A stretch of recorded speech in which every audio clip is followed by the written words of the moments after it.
Hi friends, आज मैं बात कर रहा हूँ एक बहुत ही इंटरेस्टिंग सी फिल्म की। ये एक एनिमेटेड फिल्म है, ट्रांसफॉर्मर्स 1। लाइव एक्शन नहीं है। अगर आप मेरे जैसे मिलेनियल्स हो तो आपको याद होगा माइकल बे ने ट्रांसफॉर्मर्स की एक लाइव एक्शन मूवीज़ बनाई थी। तो मैं आज ट्रांसफॉर्मर्स 1 जो एनिमेटेड मूवी है इसके बारे में बात करूँगा। ये आप अमेज़न प्राइम पे देख सकते हो। ये फिल्म अभी करीब सितंबर 2024 को रिलीज़ हुई थी। 4 महीने के आसपास हो चुके हैं। मैंने ये थिएटर्स पे नहीं देखी थी। थिएटर्स पे 3D में रिलीज़ हुई थी। मैंने ये अभी हाल फिलहाल अमेज़न प्राइम पे देखा है। मैं यहाँ पे शेयर करूँगा अपना एक्सपीरियंस फॉर ये ट्रांसफॉर्मर्स 1 है कैसा। मैं ये क्या अपने आप को रिकमेंड करूँगा, मेरी क्या रेटिंग रही है इस मूवी के साथ। उसके पहले मैं बात करूँगा कि ये जो ट्रांसफॉर्मर्स का यूनिवर्स है इसके बारे में बात करूँगा। 2 पहलू में इसके बारे में एक्सपैंड करूँगा ट्रांसफॉर्मर्स टॉपिक को। एक, अगर आपने ट्रांसफॉर्मर्स की कोई भी मूवी नहीं देखी, कभी कोई एनिमेशन कॉमिक्स वगैरह नहीं पढ़ी, आपको नहीं पता ट्रांसफॉर्मर्स क्या चीज़ है, तो उस पर्सपेक्टिव से एक बात करूँगा। और फिर मैं बात करूँगा कि अगर आप ट्रांसफॉर्मर्स को पता है, आपको माइकल बे की एक आध फिल्में वगैरह देखी हैं और ये क्या चीज़ है, कहाँ से ये फिल्म कनेक्टेड होती है, वो मैं बात करूँगा। और फिर ऑफ कोर्स इसके टेक्निकल डिटेल्स और कहानी क्या कहना चाहती है इन अ वेरी नॉन स्पॉइलर वे इसके बारे में बात करूँगा। तो चलिए, अब मैं बात कर रहा हूँ, अगर आपको ट्रांसफॉर्मर्स के बारे में कुछ भी नहीं पता तो ट्रांसफॉर्मर्स है क्या चीज़। पिक्चर ये कीजिए कि आपको एक टॉय कार दी गई है, हॉट व्हील्स टाइप की टॉय कार दी गई है, और ये कहा गया है कि ये टॉय कार चेंज होके ट्रांसफॉर्म होकर रोबोट बन सकता है। तो ये बेसिकली एक लिविंग बीइंग है जो रोबोट है और जो ट्रांसफॉर्म हो सकता है कार में। सो ट्रांसफॉर्मर्स, रोबोट, कार, ऐसा है। इसकी इर्द गिर्द आप पूरी कहानी बनाओ तो आप क्या बनाओगे। ये पूरी इंटरेस्टिंग ट्रांसफॉर्मर्स यूनिवर्स उसी बारे में है। तो पिक्चर ये कीजिए, मतलब अगर आपको ट्रांसफॉर्मर्स, जैसे मैंने कहा कि अगर आपको नहीं पता तो ऐसा है कि 2 ग्रुप हैं, एक अच्छा एक बुरा। जो अच्छा रोबोट्स ग्रुप है, ये ट्रांसफॉर्मर्स ग्रुप है, उसको ऑटोबॉट्स कह रहे हैं, और जो नेगेटिव या विलेन वाला ग्रुप है उसको डिसेप्टिकॉन्स कह रहे हैं। Autobots are being led by Optimus Prime. Optimus Prime एक सुप्रीमो लीडर है जो अच्छा गुट है, हीरो वाला ग्रुप है, और जो डिसेप्टिकॉन्स जो नेगेटिव ग्रुप है, विलेन वाला ग्रुप है, उसको लीड कर रहा है मेगाट्रॉन। सो ऑप्टिमस प्राइम और मेगाट्रॉन, इनों में काफ़ी टक्कर होती है, ये गुट में काफ़ी टक्कर होती है। ये लोग आए कहाँ से, ये जो इनकी क्या बोलेंगे इसको, लोग तो नहीं बोलेंगे, एलियन बोल देते हैं इसको, क्योंकि ये आउट ऑफ द प्लैनेट की कहानी है ये। और ये किस टाइम की कहानी है, नो क्लू, क्योंकि एक फिल्म है इसकी transformers the rise of beast, ये दिखाती है उस टाइम की बात है जब डायनासोर्स हुआ करते थे। सो यू कैन पिक्चर कि ये जो ऑर्गेनिज्म अब इनको मैं चलो लोग बोल लेते हैं इसको। तो ये जो बॉट्स हैं, लोग्स हैं, ये बिफोर द टाइम टाइप की मूवी है, टाइप की ये लोग हैं, तो इनकी कोई टाइमलाइन नहीं है सच। ऑटोबॉट्स और मेगाट्रॉन, डिसेप्टिकॉन्स में झड़प होती क्यों है, किस बारे में होती है, ये लोग आए कहाँ से। कहते हैं कि साइबरट्रॉन करके कोई एक प्लैनेट है, उस प्लैनेट में 13 लीडरशिप रोल पे या एक गुरु के रोल पे या एक अल्फ़ा बॉट्स के तौर पे ये 13 सेंटिनियल्स हैं जो कि रोबोट्स हैं, वो उनके कह सकते हो गुरु है, भगवान है, जो भी कहो आप। तो वो 13 लोग उस साइबरट्रॉन वाले प्लैनेट को कंट्रोल करते हैं, ना कि स्पिरिचुअली कंट्रोल करते हैं। उस प्लैनेट पे क्या होता है, ये ऑप्टिमस प्राइम ऑटोबॉट्स को लेके डिसेप्टिकॉन्स के अगेंस्ट हो जाते हैं, या डिसेप्टिकॉन्स ऑटोबॉट्स के अगेंस्ट हो जाते हैं। पूरी कहानी है इन अ वेरी नॉन स्पॉइलर वे से बताया मैंने, ऊपर से। ऑब्वियसली इसकी बहुत सारे लेयर्स हैं, क्योंकि I think I remember 70s या 80s में एक एनिमेटेड फिल्म सीरीज़ आती थी, टीवी सीरीज़ आती थी दूरदर्शन पे। तब ये टीवी चैनल पे आती थी, टीवी सीरीज़ में आने लग गई है एनिमेशन में ही। लेकिन पकड़ ये तब आया जब पॉप कल्चर में माइकल बे ने इसकी मूवीज़ बनानी शुरू करी, लाइव एक्शन मूवीज़ बनानी शुरू करी। मेरे ख्याल से कुछ 4-5 ये मूवीज़ बनाई थी लाइव एक्शन, और वो काफ़ी अच्छी रही थी। कुछ बहुत ही बेकार थी, कुछ बहुत ही अच्छी थी। तो मैं ज़रूर बोलूँगा माइकल बे की जो फर्स्ट ट्रांसफॉर्मर्स थी वो ज़रूर देखिएगा। बम्बल बी करके एक नाम है, वो भी ज़रूर देख सकते हो आप। राइज ऑफ द बीस्ट करके एक मूवी आई थी जो मैंने अभी एग्जांपल दिया, transformers and the rise of the beast, वो आप देख सकते हो, आपको विजुअली बहुत स्टनिंग लगेगी।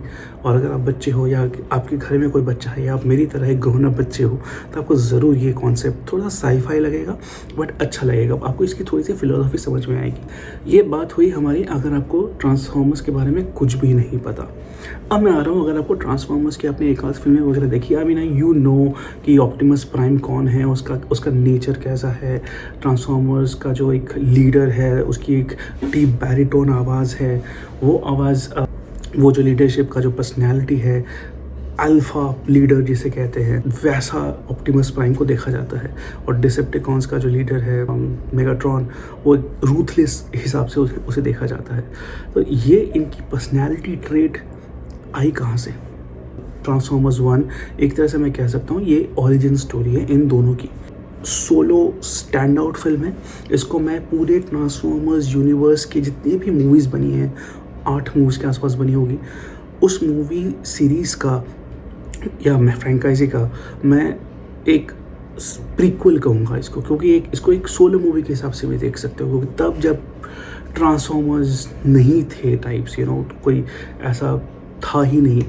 साइबरट्रॉन की कहानी है ये, अर्थ की भी कहानी नहीं है। अब और मैं इसके बारे में थोड़ा सा डिटेल दूँ इन अ वेरी नॉन स्पॉइलर वे। यहाँ पे ऑप्टिमस प्राइम एक काइंड ऑफ समझ लो टीनेजर या यंग एडल्ट टाइप का बंदा है। तो जो हम ऑप्टिमस, जैसे मैंने कहा, ऑप्टिमस प्राइम को एक लीडर की तरह देखते हैं, अल्फा लीडर की तरह देखते हैं। ये अभी वो लीडर हुआ नहीं है, ये एक बच्चा है ना भाई, टीनेजर बच्चा, यंग बच्चा है। तो ये अभी माइनर है, माइंस में काम करता है। अब माइंस में क्या माइन कर रहा है, अब just to have an idea कि एनर्जी के कुछ चीज़ें हैं, मिनरल्स वगैरह, वो पूरे साइबरट्रॉन जो प्लैनेट है उसको एनर्जी प्रोवाइड करता है। ये पूरे माइनर्स का ग्रुप है। उस ग्रुप में 2 बॉट्स हैं, काफ़ी बॉट्स हैं, बट मैं 2 बॉट्स की बात करूँगा। सो एक है D16 और एक है ओरियन पैक्स। ये 2 नाम आप याद कर लीजिए, D16 और ओरियन पैक्स। ओरियन पैक्स थोड़ा सा मतलब क्या काम से काम रखता है, D16 भी अपने काम से काम रखता है, लेकिन D16 कहीं ना कहीं अपने आप को मेगाट्रॉनस प्राइम है, एक कहानी है उसमें जो कि कहा जाता है बहुत ही अच्छा फाइटर है, उसको वो आइडियलाइज करता है। वहाँ से फिर ये ओरियन पैक्स और D16 की कहानी शुरू होती है। दोनों बडीज़ हैं, बेस्ट फ्रेंड्स हैं। अब ये जो बॉट्स हैं, ओरियन पैक्स एंड D16, ये ट्रांसफॉर्म नहीं हो सकते। ऐसा इस कहानी में है कि जो जितने भी यहाँ पे माइनर्स हैं, वो miners as an not MINOR miners, but mine करने वाले, काम करने वाले वर्कर्स, माइंस में काम करने वाले वर्कर्स, माइनर्स, या नो, वो माइनर्स ये हैं। और ये माइनर्स ट्रांसफॉर्म नहीं हो पाते, मतलब जो जिस अवस्था में है उसी अवस्था में है, ये अपने आप को ट्रांसफॉर्म नहीं कर पाते।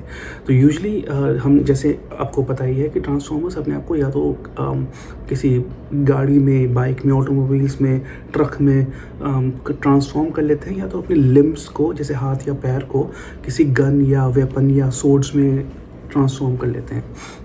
कि कैसे होता है, क्यों होता है, मैं उसमें डिटेल में नहीं जाऊंगा, बट पिक्चर दिस, एक बॉट है, रोबोट है, वो अपने आप को ट्रांसफॉर्म कर सकता है पूरा एक ऑटोमोबाइल में, या उसके कुछ लिम्स हैं, हाथ को कन्वर्ट कर लिया गन में या सोर्ड में, ऐसा पिक्चर कर लो। तो ये पूरी इस साइबरट्रॉन के सभी बॉट्स ऐसा कर सकते हैं। जो नहीं कर सकते, दोज आर माइंड्स में काम करने वाले। ये पूरी इनकी एक, समझ जाओ, एक यूनिवर्स है। ओरियन पैक्स और D16 इस यूनिवर्स के माइनर्स के 2 ऐसे वर्कर्स हैं जो यंग एडल्ट्स हैं, टीनेजर्स टाइप समझ लो। इंटरेस्टिंग पार्ट ये है कि जैसा अगर आपने ट्रांसफॉर्मर्स देखा है, तो जो हम लीडरशिप रोल में जो देखते हैं एज एन अल्फा लीडर, जैसे मैंने कहा कि ऑप्टिमस प्राइम को देखते हैं, तो अभी ऑप्टिमस प्राइम आया नहीं है। In fact not a spoiler, but Orion PACS he Optimus prime बनता है आगे जाके। मैं स्पॉयलर्स नहीं दे रहा हूँ, अगर आपने थोड़ी बहुत भी मूवीज़, कॉमिक्स वगैरह देखी हैं, तो ऑप्टिमस प्राइम एक टाइटल है, वो टाइटल जिसको दिया गया है वो ओरियन पैक्स है। सो इसी तरह से D16 जो मैंने बताया ऑप्टिमस प्राइम का, ओरियन पैक्स का बेस्ट फ्रेंड है, D16 ही आगे जाकर मेगाट्रॉन बनता है। Again Megatron is a title, कौन बनता है वो है D16। अब इसी तरह से यहाँ पे एक और है B127। B127 एक और बॉट है, वो आगे जाके काफ़ी थोड़ा सा फनी कॉमिक रिलीफ के लिए आता है, और ये B127 आई गेस आगे जाके बम्बल बी बनता है। तो मैं ये अगेन स्पॉयलर्स नहीं दे रहा हूँ, दिस आर गुड नगेट्स। अगर आपको ट्रांसफॉर्मर्स यूनिवर्स में इंटरेस्ट है तो ये कहाँ हमने सबने ट्रांसफॉर्मर्स, बम्बल बी, मेगाट्रॉन को देखा है, बट ये कहाँ से शुरू हुए थे, ये वो कहानी है। बच्चा है, टीनेजर है, मिस्टेक्स करता है, गड़बड़ करता है, उसकी एस्पिरेशंस क्या होती हैं, वो कैसे ट्रांसफॉर्म्स करना सीखते हैं, कैसे वो लीडरशिप रोल में आता है, ये सब चीज़ें। और कैसे मेगाट्रॉन जो D16 ओरियन पैक्स का बेस्ट फ्रेंड है, वो इसका आर्च एनिमी कैसे बन जाता है। और जो ये B127 है, ये हेल्प करता है। और यहाँ पे ओरियन पैक्स की आवाज़ दी है क्रिस हेम्सवर्थ ने, और इसकी एक गर्लफ्रेंड समझ लो, एक एलिट 1 करके एक बॉट है, वो आवाज़ दिया है स्कारलेट जोहानसन ने। लॉरेंस फिशबर्न भी है यहाँ पे। लॉरेंस फिशबर्न अगर आपको याद हो, मैट्रिक्स में मोफिस बने थे। ये कुछ 3 फेमस नाम हैं इस मूवी में जिन्होंने आवाज़ दिया है। ये मूवी किन्होंने बनाई है, ये डायरेक्ट करा है जॉश कूली ने। जॉश कूली कौन है? जॉश कूली ने टॉय स्टोरी 4 बनाई थी। अब मैं यहाँ पे थोड़ा सा मूवी रिकमेंडेशंस के बारे में बात करूँगा कि अगर नहीं पता आपको लगता है कि ये एनिमेटेड मूवी है, मैं क्यों देखूं, तो मैं बोलूँगा अब कुछ ऐसी एनिमेटेड मूवीज़ है, सीरीज़ हैं, वो आप ज़रूर ट्राई कीजिए, आपको अच्छा लगेगा। जॉश कूली की अभी जो मैंने बताया टॉय स्टोरी के 4 पार्ट आप देखिए, बहुत ही बेहतरीन है। सोल करके एक हॉटस्टार पे आपको एक छोटी मूवी दिखेगी, वो बहुत बेहतरीन है। इनफैक्ट मैं बोलूँगा आप पिक्सार की कोई भी मूवी देखिए, अप देखिए, one of my favourite movie. आप इनसाइड आउट देखिए, one of my favourite movie. आप ये सारी मूवीज़ आप ज़रूर ट्राई कीजिए। ये बच्चों के लिए नहीं है, ये बहुत ही दिल को छू जाती है, आप इमोशनल हो जाते हो। अब के टाइम पे तो एनीवन वुड क्राई, सोल के टाइम पे एनीवन वुड क्राई, क्लाइमैक्स का सीन कुछ ऐसा था। Now coming back to it, movie के बारे में बात करते हैं। ट्रांसफॉर्मर्स 1 क्या देखने लायक है? मेरा एक्सपीरियंस कैसा था? आई वुड से ठीक था, क्योंकि माइकल बे के बाद कोई इस मूवी को अच्छा नहीं बना पाया। 8 मूवीज़ बनी हैं, लेकिन इनमें से करीब 5 या 4 मूवीज़ ऐसी हैं जो एकदम बेकार है, ट्रैश। अब एनिमेटेड मूवी है, इसके बावजूद जो सेकंड हाफ है उसमें आप बन जाते हो, आप इन्वॉल्व हो जाते हो, आप इतना घुस जाते हो मूवी में कि यू आर लाइक एक कैरेक्टर से फील करने लग जाता हो, भूल जाते हो एनिमेशन है, आप स्टोरी में इतना घुस जाते हो, अच्छा लगेगा आपको ये स्टोरी।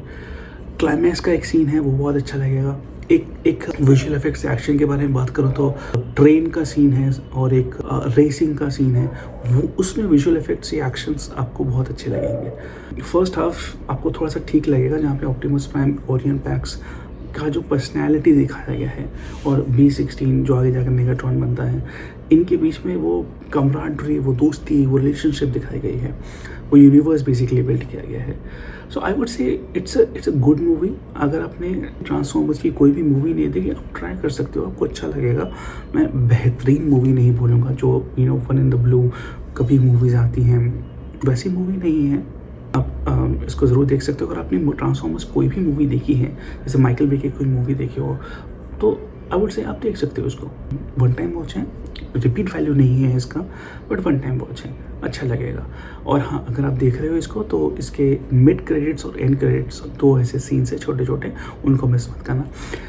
मेरी तरफ से ट्रांसफॉर्मर्स 1 को मैं रेटिंग देता हूँ 3.5 out of 5। It's a more than average movie, but बहुत ही बेहतरीन मूवी नहीं बोलूँगा इसको, तो मैं 4 से थोड़ा कम ही रख रहा हूँ। That's was me. बताइए आपने अगर ट्रांसफॉर्मर्स की कोई मूवी देखी हो या इससे रिलेटेड साइ-फाई बॉट्स कोई मूवी देखी हो, सीरीज़ देखी हो जो आप मेरे से बात करना चाहते हो, कमेंट्स में लिखिएगा। इस रिव्यू के बारे में कुछ आप शेयर करना चाहते हो, अपने ओपिनियंस हो, feel free to put in the comments है। तो सब्सक्राइब कीजिएगा, लाइक कीजिए, और मेरे बाकी वीडियोज़ भी आप देख सकते हो। टिल देन टेक केयर, चल, बाय नाउ।